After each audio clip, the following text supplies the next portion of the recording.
Hi guys, welcome to wealthdeco.com। मेरा नाम है देव। सो गाइस, आज के इस वीडियो में हम लोग बात करने वाले हैं best index mutual funds for the 2023। जी हाँ, तो आज के इस वीडियो में बताने वाला हूँ type of the index fund, जिसमें हम लोग निफ्टी 50, नेक्स्ट 50, निफ्टी 100 हो गया, मिड कैप 150 हो गया, स्मॉल कैप 250 हो गया। इस टाइप के जितने भी इंडेक्स फंड्स होते हैं उन सभी के बारे में बात करने वाले हैं, और जितने भी बेस्ट इंडेक्स फंड हो सकते हैं म्यूचुअल फंड में, एसआईपी या फिर अगर आप लमसम इन्वेस्टमेंट करना चाहते हैं तो उसके लिए मैं 2023 के लिए आपको अपनी पूरी प्लान और स्ट्रैटेजी यहाँ पे जो है रिवील करने वाला हूँ। तो गाइस पूरा वीडियो यहाँ पे जरूर देखिएगा। तो देखिए गाइस, सबसे पहले हम लोग बात कर लेते हैं कि type of the index fund कौन कौन से होते हैं। तो पहले हम लोग सिंपली निफ्टी 50 के बारे में बात करते हैं। तो देखिए निफ्टी 50 जैसे कि नाम से आपको पता चल रहा है, इसके अंदर इंडिया की टॉप 50 कंपनी बेसिकली शामिल होती है। तो गाइस अगर यहाँ पे मैं रिटर्न्स की बात करूँ, केवल निफ्टी 50 इंडेक्स की बात करूँ, तो आप देख सकते हैं अगर मैं यहाँ पे मैक्सिमाइज लेके जाता हूँ तो आप देख सकते हैं अगर मैं 2003 से 2006 की बात करूँ 264% का यहाँ पे इसके अंदर ग्रोथ दिखाता, 2007 से लेकर 2010 के अंदर भी 50% का ग्रोथ दिखाता। तो अभी अगर आप स्क्रीन के सामने देखेंगे आपको ऑलवेज यहाँ पे ग्रीन सिग्नल बेसिकली यहाँ पे शो करने वाले हैं। तो गाइस इंडेक्स फंड के अंदर इन्वेस्ट करने का फायदा यही होता है कि यहाँ पे आपको लो रिस्क के ऊपर अगर आप एक लॉन्ग टर्म स्ट्रेटजी लेके चलते आपको हमेशा यहाँ पे पॉजिटिव के अंदर रिटर्न्स देखने को मिलेंगे। देखिए गाइस ध्यान रखिएगा, शॉर्ट टर्म में डेफिनेटली आपको यहाँ पे नेगेटिव रिटर्न्स भी देखने को मिल सकते हैं। फॉर एन एग्जांपल मेरे सामने स्क्रीन के सामने आप देख सकते हैं निफ्टी 50 का पिछले 20 सालों का यहाँ पे चार्ट दिया हुआ है। तो अगर आप यहाँ पे मंथली वाइज देखेंगे तो आप देख सकते हैं अभी फैब 2022 के अंदर ये -3% गिरा था, फिर आप देखेंगे मई के अंदर भी गिरा था, जून के अंदर भी गिरा था। अगर आप एनुअलाइज रिटर्न की भी बात करते हो तो आप देख सकते हैं यहाँ पे 2021 के अंदर 24% का इसने रिटर्न कमा के दिया था, लेकिन 2018 में देखेंगे तो आप 3% का रिटर्न कमा के दिया था। तो 2018 में मान लीजिए कोई इन्वेस्ट करता और उसको लगता है कि यार इससे बेटर तो मेरी एफडी थी जो मेरे को 7-8% का रिटर्न दे रही थी और इसने सिर्फ 3% का रिटर्न निकाल के दिया है।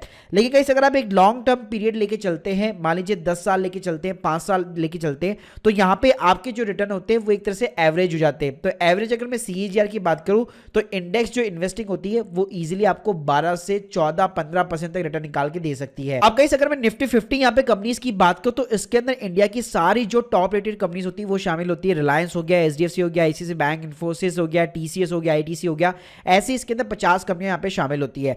तो गाइस मैंने यहाँ पे क्या कर रखा है, सिंपली निफ्टी 50 के अंदर यहाँ पे जिसके अंदर सबसे ज्यादा पैसा लगा हुआ है जो भी म्यूचुअल फंड्स है उसको हम लोग कंपेयर करने वाले हैं। तो देखिए ये सारे के सारे पैसिव इन्वेस्टिंग म्यूचुअल फंड्स होते हैं, तो इसको आप केवल 3 पैरामीटर्स के ऊपर कंपेयर कर सकते हो। एक तो एयूएम साइज, यानी कि किसके अंदर सबसे ज्यादा पैसा लगा हुआ है, किसका एक्सपेंस रेशियो कम है, यानी कि जो खर्चा होता है अगर आप मान लीजिए 100 रुपए डाल रहे हैं तो 100 रुपए में से कितना आपका उस फंड के अंदर इन्वेस्टमेंट होगा और बाकी का जो पैसा है वो कितना एक्सपेंस होगा। तो एक्सपेंस रेशियो जिसका कम होगा वो बेटर होगा। और हम लोग रिटर्न्स देखेंगे क्या इंडेक्स जो रिटर्न निकाल के दे रहा है उसके एब्सोल्युटली ये रिटर्न निकाल के दे रहा है कि नहीं दे रहा है। सो गाइस अभी आप स्क्रीन के सामने दे सकते हैं, यहां पे मैंने यूटीआई निफ्टी हो गया, एचडीएफसी हो गया, आईसीआईसीआई प्रू हो गया, एसबीआई का निफ्टी इंडेक्स फंड हो गया, निप्पॉन हो गया, नावी हो गया, आईडीएफसी हो गया। तो ऐसे करके इंडिया के जो टॉप 7 इंडेक्स म्यूचुअल फंड है जो निफ्टी 50 को ट्रैक करते हैं उसको यहां पे मैं कंपेयर करने वाला हूं। तो गाइस अगर इसकी सब में अगर मैं कंपेयर करूं तो सबसे ज्यादा जो एयूएम साइज निकल के आता है वो हमेशा यूटीआई निफ्टी 50 का निकल के आता है।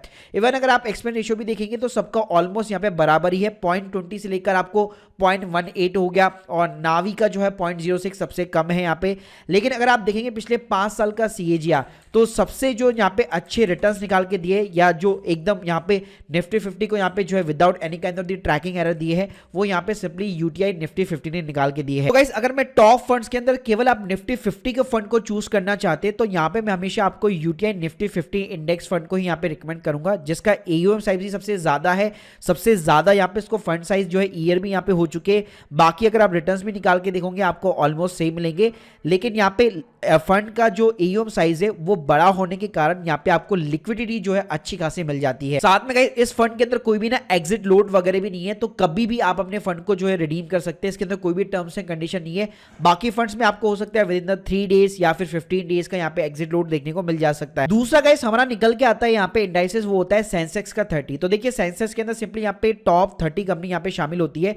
तो हमारे जो निफ्टी में जो 50 कंपनियां शामिल होती है उसमें से 50 में से ही 30 कंपनियां यहाँ पे शामिल होती है।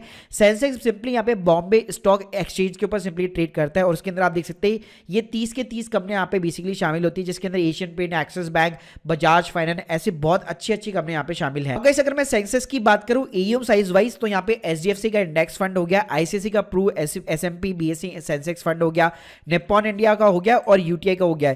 ये जो 4 टॉप है वो बेसिकली यहाँ पे सबसे बड़े एयूएम साइज वाले फंड है जो सिंपली सेंसेक्स की 30 कंपनी के अंदर इन्वेस्ट करते हैं और उसके इंडाइसेस को सिंपली ट्रैक करते हैं। सो गाइस इसके अंदर भी अगर मैं एक्सपेंस रेशियो की बात करूं तो 0.20 का यहाँ पे एक्सपेंस रेशियो निकल के आता है एचडीएफसी का, लेकिन पिछले 5 साल का सीएजीआर आप देखेंगे तो यहाँ पे बिल्कुल without any kind of tracking error इसने अच्छे खासे सीएजीआर निकाल के दिए, मोर देन 14% का इसने सीएजीआर निकाल के दिया है। तो गाइस यहाँ पे भी सेंसेक्स के अंदर भी आप HDFC index fund, SMP BSE Sensex fund को यहाँ पे चूज आउट कर सकते हैं अगर आप सिंपली सेंसेक्स की 30 कंपनीज के अंदर इन्वेस्ट करना चाहते हैं। तो उसके बाद में गाइस हमारे इंडिया में चलता है निफ्टी नेक्स्ट 50। नेक्स्ट 50 गाइस इसलिए इसको ऐसे बोलते हैं कि यहाँ पे जैसे हम लोगों ने टॉप 50 कंपनीज देखी थी निफ्टी 50 के अंदर, तो नेक्स्ट 50 के अंदर क्या होता है 51 से लेकर जो 100 वाली कंपनीज होती है इंडिया की, वो बेसिकली यहाँ पे शामिल होती है। गाइस इसके अंदर भी अगर मैं टॉप 4 फंड्स की बात करूं तो इसके अंदर आईसीआईसीआई का प्रोडेंशियल हो गया, यूटीआई का निफ्टी हो गया, एसबीआई का निफ्टी हो गया और एचडीएफसी का निफ्टी नेक्स्ट 50 हो गया।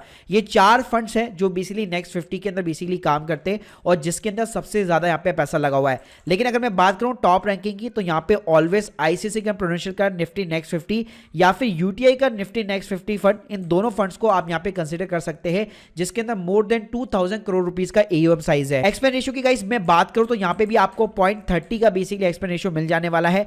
पिछले मैं 5 साल की सीएजीआर की बात करूं तो केवल जो आईसीआईसीआई का प्रोडेंशियल है वो केवल इकलौता फंड है जो बेसिकली बहुत पुराना फंड है और इसका 5 साल का सीएजीआर आपको मिल जाएगा। बाकी जो फंड्स है यूटीआई उसका केवल आपको 3 साल का मिलेगा और एसबीआई और एचडीएफसी है उसने रिसेंटली यहाँ पे स्टार्ट किया है, तो 3 साल से ज्यादा पुराने फंड्स नहीं है।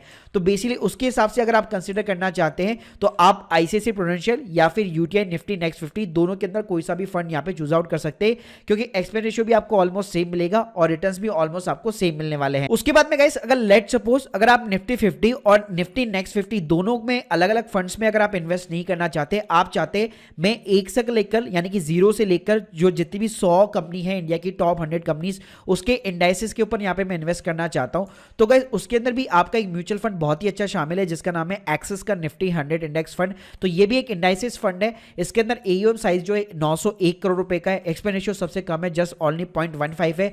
अगर यहाँ पे पिछले 5 साल के सीएजीआर की बात करूं अवेलेबल नहीं है क्योंकि इतना ज्यादा पुराना फंड नहीं है, लेकिन 3 साल का सीएजीआर यहाँ पे अवेलेबल है जो कि 16% से भी यहाँ पे ज्यादा है और 1 साल के अंदर भी इसने 6% से ज्यादा का रिटर्न कमा के दिया है। इसके अलावा गाइस हमारा जो अगला इंडाइसेस है वो है निफ्टी का मिड कैप 150 बेसिकली। तो इसके अंदर हमारी जो कंपनियां शामिल होती है वो 101 से लेकर 250 तक कंपनी यहाँ पे शामिल होती है जो मिड साइज लेवल वाली कंपनीज होती है। तो गाइस अगर इन म्यूचुअल फंड्स की अगर मैं बात करूं तो केवल सबसे पुराना जो है वो केवल मोतीलाल ओसवाल का Nifty mid cap 150 index fund है जिसके अंदर 634 करोड़ रुपए का एयूएम साइज है।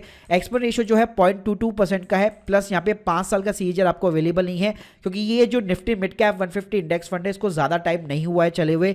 अगर मैं 3 साल के सीएजीआर की बात करूं तो 26% से भी ज्यादा का सीएजीआर इसने यहाँ पे निकाल के दिया है। बाकी गाइस यहाँ पे आप निप्पॉन इंडिया को भी कंसीडर कर सकते हैं जिसके अंदर भी एयूएम साइज यहाँ पे काफी अच्छा खासा है, 530 करोड़ का है और 0.20 का यहाँ पे एक्सपेंस रेशियो है। 1 साल के अगर मैं रिटर्न की बात करूं तो 4.93 का आपको मिल जाएगा, लेकिन मोतीलाल ओसवाल के कंपेयर में कम है। तो यहाँ पे मैं आपको रिकमेंड करूंगा अगर केवल आपको Nifty mid cap 150 index fund के ऊपर पैसा लगाना है, इंडाइसेस के ऊपर पैसा लगाना है, तो आप सिंपली मोतीलाल ओसवाल के साथ में यहाँ पे जा सकते हैं। इसके अलावा जो हमारा अगला इंडाइसेस होता है वो होता है सिंपली निफ्टी का स्मॉल कैप 250 कंपनीज। तो इसके अंदर जो कंपनियां शामिल होती है वो 251 से लेकर 500 तक की जो कंपनी शामिल होती है बेसिकली। और इसके गाइस अगर मैं बेस्ट म्यूचुअल फंड की बात करूं तो ज्यादा टाइम नहीं हुआ इसको भी, और इसमें निप्पॉन इंडिया का Nifty small cap 250 index fund शामिल है जिसके अंदर 388 करोड़ का यहाँ पे एयूएम साइज है। एक्सपेंस रेशियो बिल्कुल कम है, 0.30 का है। एब्सोल्यूट रिटर्न की बात करो तो 1 साल का यहाँ पे नेगेटिव 0.51% के अंदर भी राइट नाउ रिटर्न है। ज्यादा टाइम इस फंड को यहाँ पे नहीं हुआ है, तो स्मॉल कैप के अंदर एटलीस्ट आपको कोई भी एक्टिव म्यूचुअल फंड यहाँ पे चूज आउट करना चाहिए instead of the index mutual fund. Guys हमारा जो अगला इंडेक्स चलता है वो होता है सिंपली निफ्टी 500 जिसके अंदर हमारे इंडिया की जो टॉप 500 कंपनियां होती है वो बेसिकली यहाँ पे शामिल होती है। और उसके अंदर भी मैं टॉप फंड्स के अंदर बात करूं तो उसके अंदर मोतीलाल ओसवाल का निफ्टी 500 इंडेक्स फंड आता है जिसके अंदर 388 करोड़ का यहाँ पे बेसिकली एयूएम साइज है। एक्सपेंस रेशियो देखेंगे आप 0.40 का है। 1 साल का जो एब्सोल्यूट रिटर्न है वो 5.36 का है। 3 साल का जो सीएजीआर है वो मोर देन 18% का सीएजीआर इसने निकाल के दिया। इसके अलावा भी गाइस कुछ और यहाँ पे इंडाइसेस जो है बेसिकली फंड्स होते हैं जैसे कि निफ्टी बैंक हो गया, निफ्टी आईटी सेक्टर हो गया, लेकिन उसमें आप बेसिकली यहाँ पे जो है कोई भी सेक्टोरियल फंड को चूज आउट करने से पहले आपको जानकारी होनी जरूरी है क्योंकि जो सेक्टोरियल फंड्स होते हैं वो कभी भी अगर आपको रिटर्न अगर निकाल के दे भी सकते हैं तो वो माइनस के अंदर भी जा सकते हैं। तो वो आपको ट्रेंड यहाँ पे बेसिकली पहचानना पड़ता है। उससे बेटर है मैंने आपको जो इंडाइसेस बताया उसके ऊपर आप डेफिनेटली खेल सकते हैं और उसके अंदर आप स्मॉल कैप को छोड़कर निफ्टी 50 हो गया, निफ्टी नेक्स्ट 50 हो गया, निफ्टी मिड कैप 150 हो गया, ये 3 इंडाइसेस ऐसे हैं जो आपको लॉन्ग टर्म के अंदर हमेशा पॉजिटिव रिटर्न्स आपको जो है देने वाले हैं। तो guys if you like this video please subscribe channel. अगर आप लोगों की कोई भी डाउट्स है कमेंट बॉक्स में जरूर बताइएगा। Thank you guys, thank you very much.